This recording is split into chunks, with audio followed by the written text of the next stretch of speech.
Olá pessoal, sejam bem-vindos a mais um vídeo aqui no canal EduNutri, o canal onde a nutrição é explicada de forma clara, prática e direta ao ponto para você, estudante de nutrição. Nos vídeos anteriores falamos sobre os fundamentos da dietoterapia, exploramos as bases do entendimento nutricional e também abordamos com detalhes as principais dietas hospitalares, como elas são classificadas, quando são indicadas e como adaptamos conforme a condição clínica do paciente. Se você ainda não assistiu a esses dois vídeos, eu vou deixar o link deles aqui na descrição. Hoje, vamos dar continuidade a essa série falando sobre um tema fundamental para a avaliação nutricional, a antropometria. Vamos entender o que ela é, por que ela é tão importante, quais são as medidas utilizadas, os objetivos dessa avaliação e, claro, vamos resolver juntos os principais cálculos antropométricos que você vai ver, tanto nas provas quanto na prática clínica.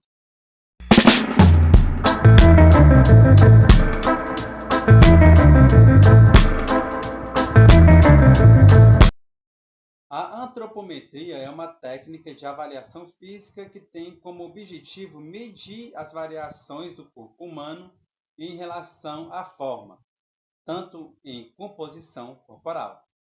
Ela é considerada uma das ferramentas mais acessíveis, de baixo custo e bastante útil aí na prática clínica, principalmente por ser um método não invasivo, simples de aplicar e que nos traz aí dados extremamente relevantes sobre o estado nutricional do indivíduo.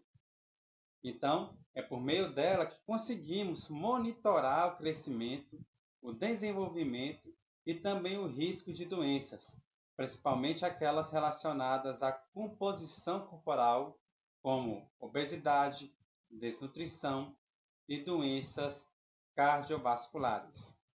Agora, quais são as principais medidas antropométricas? Entre as medidas mais utilizadas na antropometria, nós temos o peso corporal. Como é que funciona o peso corporal? O peso corporal ele deve ser aferido com o mínimo de roupas possível, em jejum ou pelo menos longe das refeições principais. Já a estatura, com o paciente em pé, descalço, encostado em uma superfície reta, olhando para frente. Essa é a posição correta de fazer a medição. Agora, medir comprimentos e estaturas estimadas, como a altura do joelho e o comprimento do húmero, que são usadas principalmente em pacientes acamados. Temos outras medidas também, como as dobras cutâneas, como, por exemplo, a dobra tricipital e a suberescapular, que nos ajuda aí a estimar o percentual de gordura corporal. Já as circunferências, como a do braço, da cintura, do quadril, que servem para analisar tanto o risco cardiovascular quanto também a massa muscular. Essas medidas, quando analisadas juntas, nos dá aí uma visão bem ampla da composição corporal e também do indivíduo. Mas afinal, para que nós precisamos e por que nós usamos a antropometria na nutrição? A avaliação antropométrica ela serve para estimar a composição corporal. Ela vai estimar a massa magra do indivíduo, a gordura corporal e também os líquidos. Vai servir também para diagnosticar o estado nutricional, se o paciente está sob nutrição, sobrepeso ou se está em obesidade. Monitorar a evolução clínica do paciente, especialmente em ambientes hospitalares. E também identificar riscos à saúde, como o risco de doenças cardiovasculares. Ou seja, a antropometria ela é uma ferramenta básica para todo nutricionista clínico. Mas atenção, a antropometria ela só é válida se ela for feita de maneira correta. Por isso, é sempre bom ter cuidados. E existem alguns cuidados fundamentais. Usar os instrumentos padronizados e calibrados. Outro cuidado, seguir técnicas corretas de medição. Você não vai fazer de qualquer forma. Tem algumas técnicas que você vai aprender, que você já aprendeu, possivelmente, se você já cursa a faculdade de nutrição. Então, seguir essas técnicas corretas de medição de acordo com os protocolos para chegar a resultados eficazes.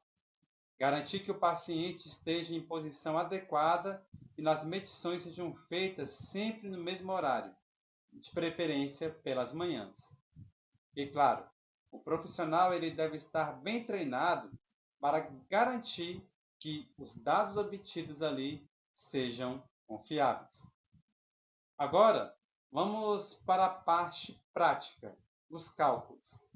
Essa parte ela costuma gerar dúvidas, mas calma que eu vou te explicar o passo a passo.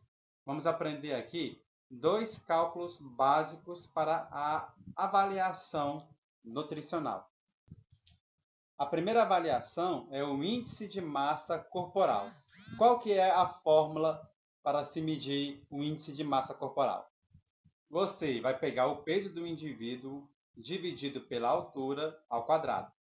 Por exemplo, se a pessoa pesa 70 quilos, 70 quilos dividido por 1,75 m, a altura do indivíduo, ao quadrado.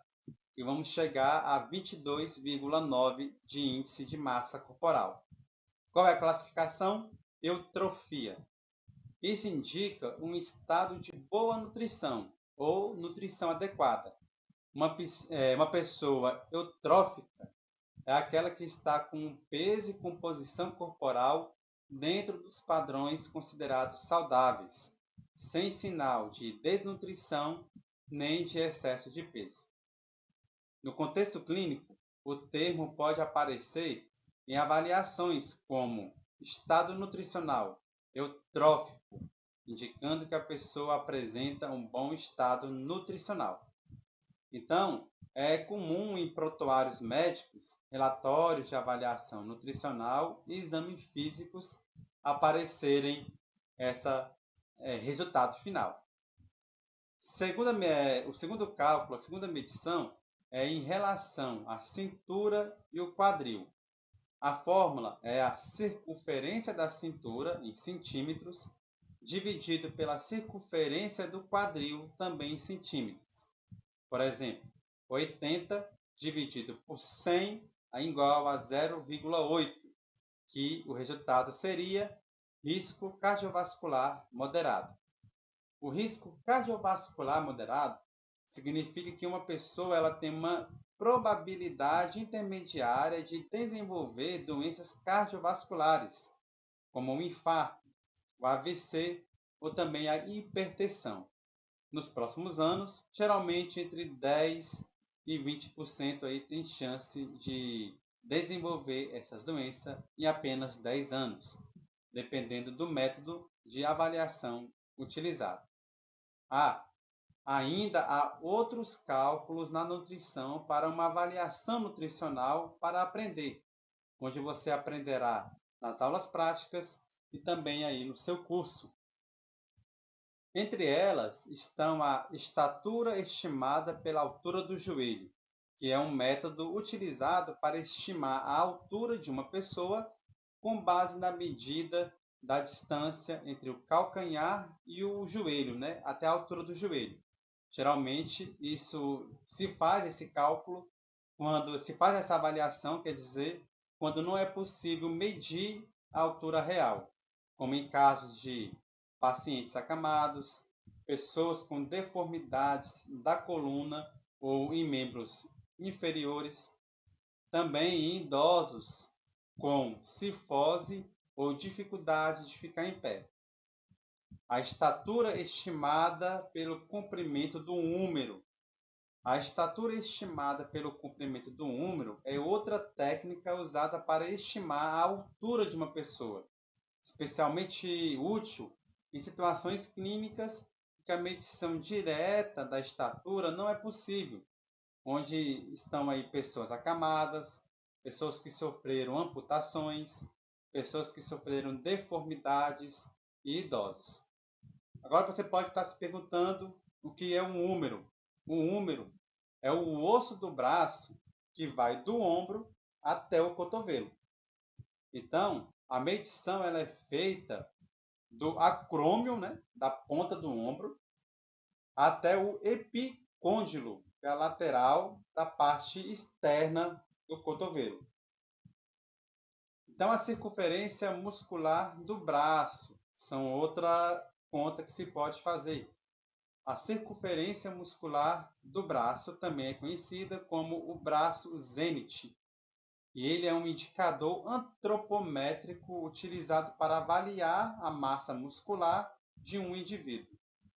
Ela é muito útil na prática clínica e nutricional para avaliar o estado nutricional, especialmente em relação à massa magra. E também, por último, tem aí a porcentagem de gordura corporal, usando as dobras cutâneas. A porcentagem de gordura corporal usando dobras cutâneas é um método prático e bastante utilizado para estimar a quantidade de gordura no corpo com base na espessura da gordura subcutânea, medida com um adipômetro. E é isso, pessoal. Agora que você já tem uma base sólida sobre a antropometria, você sabe o que medir, como medir e principalmente como interpretar aí os resultados, conforme seus estudos. Então essa parte ela é essencial para quem quer fazer uma boa avaliação nutricional na prática clínica.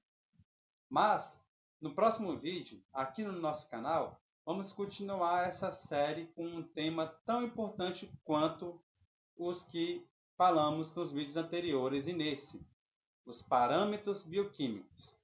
Nós vamos entender como os exames de laboratório nos ajudam a identificar deficiências, inflamações, doenças metabólicas e muito mais. Se esse conteúdo te ajudou, já deixa o seu like, comenta aqui embaixo se você ficou com alguma dúvida. Compartilhe esse vídeo com seus colegas de faculdade. Não se esqueça de se inscrever no canal e ativar o sininho para não perder os próximos conteúdos. E até a próxima!